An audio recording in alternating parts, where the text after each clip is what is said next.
Bonjour à tous, chers abonnés, randonneurs passionnés, aventuriers du dimanche, et même vous qui êtes tombés par hasard sur cette chaîne en cherchant comment se débarrasser des tiques en randonnée. Bienvenue dans cette vidéo un peu spéciale où je vais vous parler de l'année écoulée, de mes projets, de mes doutes, et bien sûr pour vous souhaiter une excellente année 2025. Alors asseyez-vous confortablement et laissez-moi vous raconter ce qu'a été 2024 pour moi et pour Illico Rando.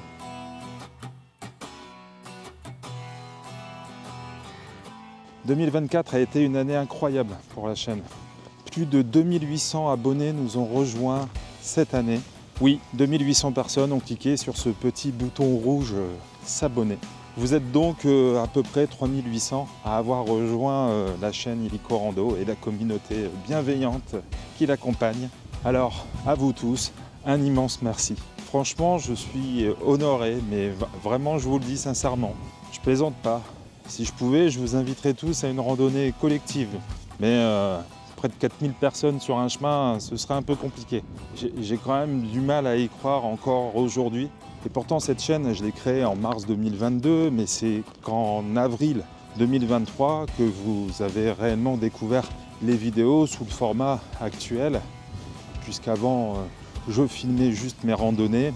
Je ne me montrais pas à la caméra, je ne me filmais pas, hormis dans 2-3 vlogs que j'avais fait dans les Pyrénées. Et donc depuis avril 2023, j'ai trouvé mon rythme avec une vidéo tous les mardis, des formats plus vivants, moins contemplatifs, et surtout avec ma voix, puisqu'avant elles étaient muettes.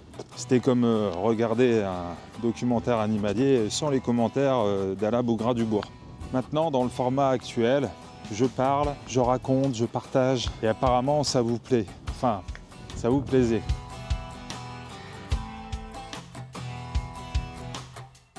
Ces dernières semaines, j'ai remarqué quelque chose. L'intérêt pour la chaîne Illico Rando semble s'essouffler. Est-ce que vous vous lassez? Est-ce que c'est moi qui fatigue? Peut-être un peu des deux. Certains pensent que je suis youtubeur à plein temps. Spoiler, c'est faux. Oui, la chaîne est monétisée depuis ce printemps, mais soyons clairs. La rémunération couvre à peine les frais engagés pour réaliser les vidéos. Entre l'équipement, les déplacements, les heures passées à monter les vidéos, je suis encore loin de pouvoir en vivre. Mais attention, je ne me plains pas. Quand j'ai publié mes premières vidéos, j'étais loin d'imaginer de gagner un seul centime grâce à ça. Alors chaque euro est une petite victoire. Mais entre mes deux autres activités professionnelles, le temps libre pour filmer ce que j'aime vraiment se réduit à peau de chamois au soleil. Et parfois, oui, le découragement pointe le bout de son nez.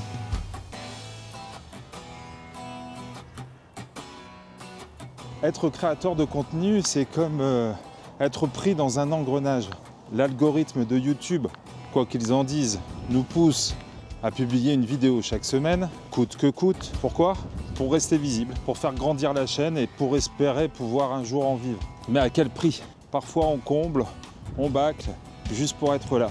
Et souvent ce sont ces vidéos-là qui rencontrent le plus de succès. Ironique, non? Et là je me pose une question. Que faire?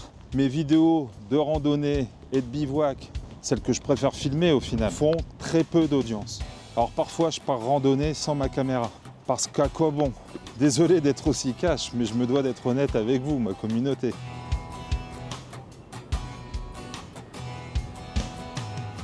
Alors cette année 2025, je la vois comme une grande randonnée dans un brouillard épais. Je ne sais pas où je vais. Ne pas publier une vidéo la semaine prochaine, pour moi c'est un cauchemar. Et vouloir plaire au plus grand nombre, pour moi c'est une impasse. Et pourtant, j'ai encore plus envie de faire des vidéos. Peut-être pas les mêmes qu'avant.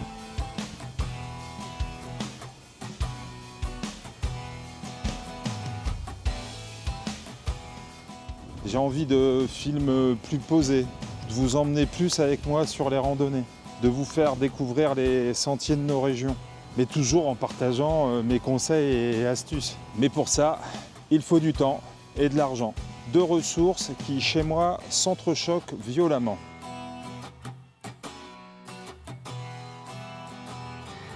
Heureusement, il y a une chose qui ne change pas, la randonnée. Marcher dans la nature, c'est ma thérapie et ça m'aide à me vider la tête. Même quand le temps est bien pourri comme aujourd'hui et que je suis dans des chemins boueux, ça m'aide à retrouver de l'énergie et à me revitaliser. Alors oui, la randonnée, c'est bon pour le corps, mais surtout pour l'esprit. Alors si comme moi en ce moment, vous traversez une période difficile, je vous invite à enfiler vos chaussures et à prendre un sac à dos et à partir marcher. Vous verrez, ça fait des miracles. En tout cas pour moi, j'espère.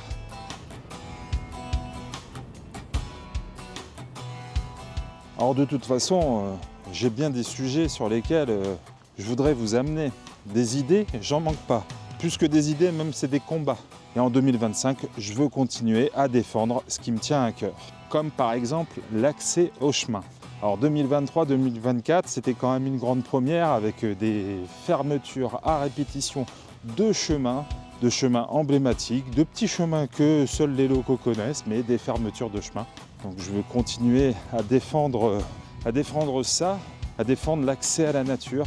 Et un peu dans la même thématique, je voudrais parler un peu plus du bivouac, parce que ça me semble être également dans une impasse en ce moment. Alors on a la problématique du bivouac en montagne, bon ça on la connaît, on arrive à la gérer avec les desiderata des parcs régionaux, des zones protégées. Bon ça on commence à comprendre comment ça fonctionne en montagne le bivouac. Là vous voyez ici on est en plaine et là ça devient plus compliqué. Dans nos campagnes aujourd'hui on a des ouvertures en fanfare de très très grands GR itinérants dont les collectivités territoriales s'enorgueillissent. Tout le monde est très fier d'avoir un GR itinérant et puis quand on regarde de plus près, on se rend compte que le bivouac est interdit. Donc ça, je trouve ça totalement effarant. On en reparlera d'ailleurs en 2025, ça c'est sûr, puisque je vais en faire un de ces GR où le bivouac est interdit. Parce que c'est un vrai problème. Aujourd'hui, on ouvre des GR pour faire tourner des campings, des hôtels, et ça je suis d'accord, faire tourner des restaurants. Mais on ne peut pas interdire le bivouac. À chacun sa façon de faire son chemin. C'est comme le chemin de Saint-Jacques-de-Compostelle. Certains préfèrent dormir dans des gîtes, dans des auberges, d'autres préfèrent dormir sous une bâche, sous un tarp. Merde, qu'on nous laisse faire ce qu'on a envie de faire. Alors je pense qu'il y a une solution. Sur certains GR ça se fait, dans certaines régions ça se développe de plus en plus, les aires de bivouac.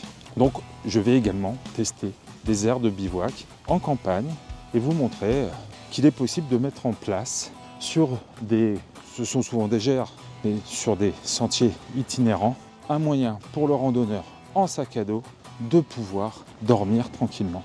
Un autre sujet qui me préoccupe, c'est la course à l'équipement. Toujours plus cher, toujours plus sophistiqué, mais est-ce vraiment nécessaire ? Et pour finir, c'est un sujet que j'aborde régulièrement, la philosophie de la randonnée. Revenir à l'essentiel, marcher pour le plaisir, vivre en harmonie avec la nature. Je pense que c'est essentiel pour tous ceux qui se lancent dans la randonnée. Alors voilà, 2024 s'achève et je voulais vous dire merci. Merci pour votre fidélité, merci pour vos commentaires, vos encouragements. Vous êtes ma motivation, mon coup de pied au cul quand ça va pas. Et même si 2025 reste un grand flou, je continuerai à partager ma passion avec vous. Je vous souhaite une excellente année 2025, qu'elle soit remplie de randonnées, de bivouac, de découvertes et d'aventures, mais surtout de moments simples et authentiques. Prenez soin de vous et à très bientôt sur Helico Rando. Ciao.